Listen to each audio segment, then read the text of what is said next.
I'm Carla Babb, VOA's Pentagon correspondent. I'm in the Pentagon briefing room, where secretaries of defense, military generals, and press officers have briefed on military operations and policy. For the last 20 years, many of those questions have focused on Afghanistan. In terms of our ability to share information, our ability to coordinate and deconflict. So because of all of those things, I would say, yeah, we are safer. When you talk about that information, so let me go back to the withdrawal. In April, the intelligence was showing that the Taliban could likely take over Kabul around December, late December. But by July, that timeline had shrunk to late September.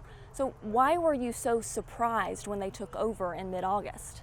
Honduras is one of the most violent countries in the world. Troops will take these helicopters out to cities that are riddled with gang violence and killings, things that give the locals plenty of reasons to leave. Putting more people in to protect these oil fields, are there going to be more troops now in Syria than there were before? My expectation is that it'll be fewer than what we had before, and they will be going home. Well, Greta, it has been a very busy morning. Secretary of Defense Mark Esper is at the White House right now talking with the president about the situation. We can confirm that there were 2 attacks. I am being told by my sources, although the numbers have been fluctuating, but I am being told that about 10 missiles hit the base at Al-Assad. I've been told that 1 or 2 hit Erbil, and most importantly, I am being told that there are no American casualties. Welcome back to the United States, Carla. Thank you. Good to be back. Because it's not just Burkina Faso's problem. It's not just Niger's or Mali's problem. These terrorists are spilling across the borders. The country is battling an insurgency of several al-Qaeda-linked groups. I spoke to one Burkinabe officer, and he told me the insurgency was like a toxin to his country. The U.S. ambassador to Burkina Faso, Andrew Young, told VOA the threat was getting worse. And I spoke with Major General Marcus Hicks. He's the commander of Special Operations Forces on the continent, and he was very frank about the counter-terror war in West Africa. I would tell you at this time we are not winning. I feel like I have to be a voice for the American citizens that are left behind. That's Nasria. She's one of the 100 to 200 Americans trapped in Afghanistan after the American evacuation efforts ended on August 30th. She asked we only use her first name for her safety.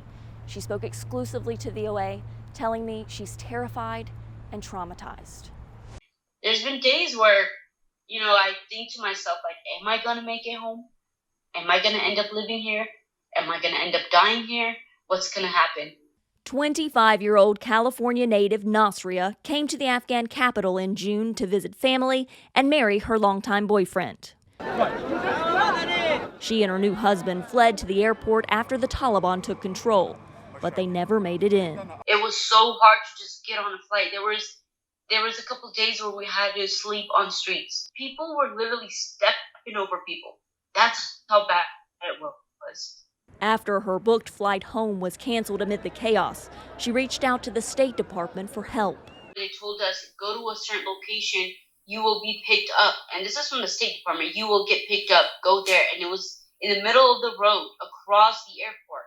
So we went there, waited an extra 12 to 13 hours with no food, no water, nothing. She'd wave her passport. They won't let us go. They're gassing us and they're shooting at us. But day and night, the Taliban kept blocking her. I got gun pointed to my head. Our troops were literally at the gate, just waiting for us to continue walking. And they had blocked us. And there was a time where, I went past them and I started walking as fast as I can. And they started shooting right by my leg and told me to come back or they would shoot me. Oh my God. That's how it was. And I've never in my life have ever been experienced anything like this. It was like a movie scene. It was like literally a movie scene. She says her husband, an Afghan national, even begged the Taliban to let her in the airport without him, but she refused to leave him. I was not going to leave without my husband because I knew in my heart I was never going to, step a foot back in Afghanistan once I go home. And I'm pregnant, and definitely my child is going to need a father. I'm going to need a husband by my side. Now that the U.S. military is gone, Nasria says the Taliban are hunting Americans.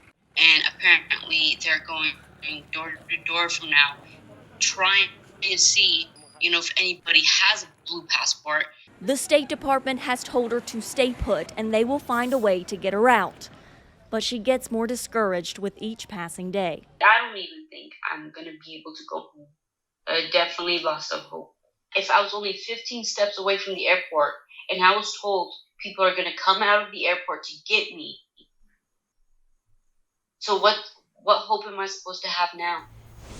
She certainly is a brave young woman. We are hoping for her safety and that she and Americans and Afghans trapped in Afghanistan can leave soon. The United States is not planning to support Afghan forces with airstrikes against the Taliban once the U.S. troop withdrawal is complete. That's what General Frank McKenzie, the head of U.S. Central Command, told VOA in an exclusive interview while traveling to Europe and the Middle East. The United States forces are going to be striking the Taliban if they put Afghan forces in danger. That is continuing to go on right now, correct? So long as we have forces in country. Those forces, as you know, are going to draw down to zero or at some point in the future. After that, any strikes that we do in Afghanistan are going to be against Al-Qaeda and ISIS. McKenzie said future counter-terror strikes in Afghanistan will be limited to instances where enemy plans have been discovered that aim to strike America and its allies at home, as when thousands were killed on September 11, 2001. That would be the reason for any strikes that we do in Afghanistan after we leave. It would have to be that we've uncovered someone who wants to attack the homeland of the United States, one of our allies and partners. With just a short time until U.S. forces complete their withdrawal, retired General Joseph Votel, the former head of Central Command, told VOA that transparency with Afghan allies is key. And I think we owe it to them to be as clear as we can possibly be so that we are planning against what it is our policy is, and they have a clear understanding of what it is that we are going to do, but also what we are not going to do. The U.S. and NATO allies will continue to fund Afghan soldiers' salaries, help their Air Force with aircraft maintenance, and train Afghan troops. The latter two will be done outside of Afghanistan. But to military experts who fear the Afghan military will fall once U.S. troops leave, those efforts aren't enough. Just because we leave and we say it's over, it's not over. We talk about forever wars. Well, the Taliban is interested in Al-Qaeda and a forever jihad, and they're going to keep fighting. Army Specialist Christopher Horton was a sniper who was killed in an ambush in eastern Afghanistan on September 9, 2011. He was 26 years old. His widow, Jane Horton, is an advocate for fallen soldiers and the families they leave behind, known as Gold Star families. She's also worked as a senior advisor to the Afghan ambassador and the U.S. Secretary of Defense. She took me inside her own visits to Afghanistan, her husband's legacy of service and sacrifice, and what the drawdown means to her. This is him in Afghanistan. Chris was a man of honor. When I think about Chris in times like this, I think of everything he stood for and how much he loved this country. This is, I think, the last picture we ever took together.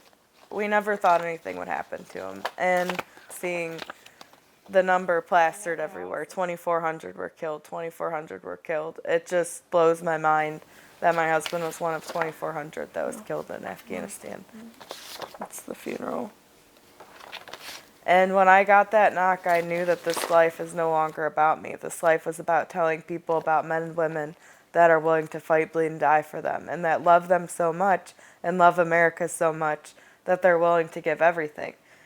People are watching Families of the Fallen. People are afraid to approach us. As people do care about us deeply, people haven't really stopped to ask what actually happens after the knock at the door. What is the process? So just working to make sure it stays on the mind of our people in power, because my generation is at home being mom and dad to their kids.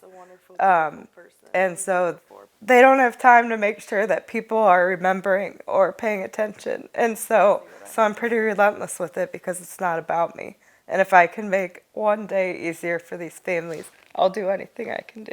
Here's my first trip to Afghanistan. I got to meet General Austin, no, Secretary Austin.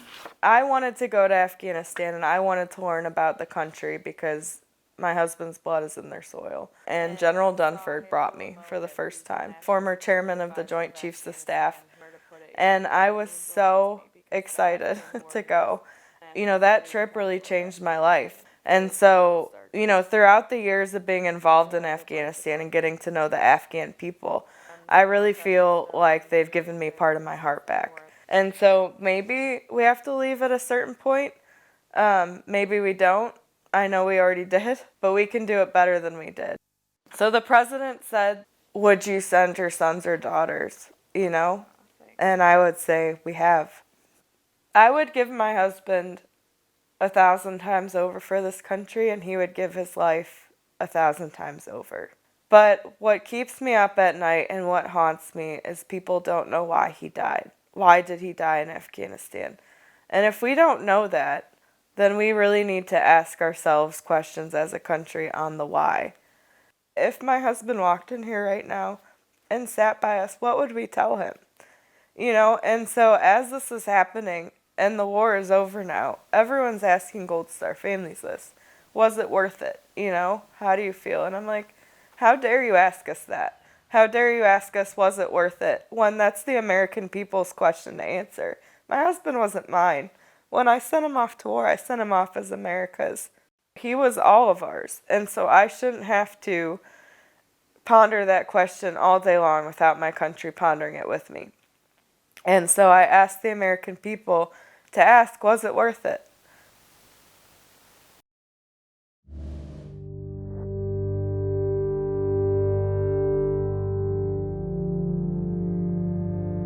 Overwhelming power, overpowered by greedy men, willing to kill for their ivory. We've been shot at. We are now in war. What's at stake is the future of Gabon. If we don't beat the poachers, Gabon will go the way of CAR. We will lose our country. In this tiny Central African nation, park rangers called eco-guards man the front lines. And the U.S. military has answered their call for help. We not only help them preserve the wildlife, but at the same time we're disrupting criminal organizations and we're helping them develop a better future. There's a hill here maybe, and then this is coming up. So what does that mean for the objective? VOA is the first reporting team to embed with the U.S. military on a counter-poaching mission. We followed a small Army team to see how American training and resources are strengthening the Rangers. In some of the parks, they already are a true paramilitary force. They're having gun battles about once a month. This is the fight for Gabon's forest.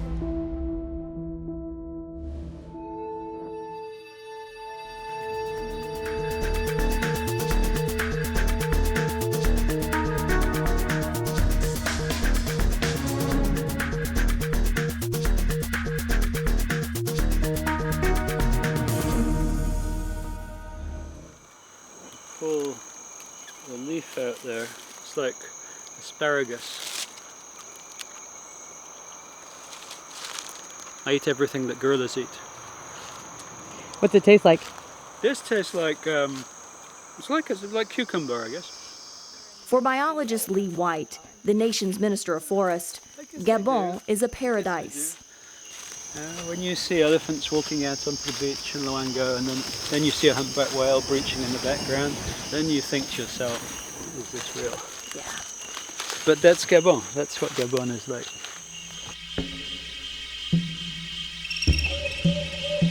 Gabon is home to more forest elephants than anywhere else in the world.